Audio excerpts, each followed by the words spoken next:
kushukisha maisha ya Kenya bana. Bana nasema hizi vitu zitawaharibu bana. Hizi unajua ukivuta hivi, ukivuta hii ngwai hivi unajenga unaingia State House. Unaenda unakula pale, unakula pale nini bunge pale tukikula ile siku pilau. Hizi kuharibu mtu wangu. Bana inapea nguvu. Au inaharibu maji. Hiyo maji iko sawa, ninaona mbali sasa.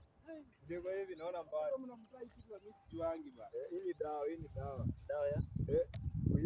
Usiona mtu ndo amegonjeka corona anatumianga hii dawa.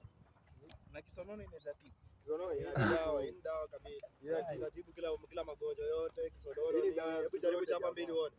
Toa tu moshi mbili. Uko sawa. Usione kama uko sawa. Uko sawa. Moshi mbili. Uko sawa. Hiyo pafu mbili uko sawa. Unaendanganya.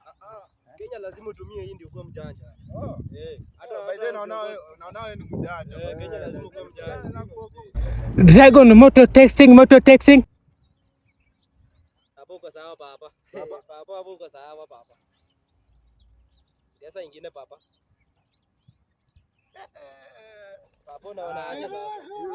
I wonder. Papa unaona aje sasa?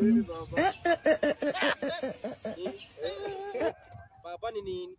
Ni nini baba? Naona nikijengea mamangu nyumba. Hapo uko ndani kwa hewa. Alafu nikwambie mimi naona nikienda Amerika kufanya tu kazi. Natembea tu kwa miguu nachukua hiyo barabara ya Mlolongo. Mlolongo.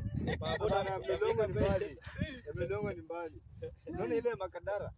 Baada ya Makadara hiyo ndio tutanipeleka kwa Trump. Kagrambu ni hapo tu Makadara hapo nyuma. Makadara. Uongo. Hiyo ni uongo bwana. Hakuna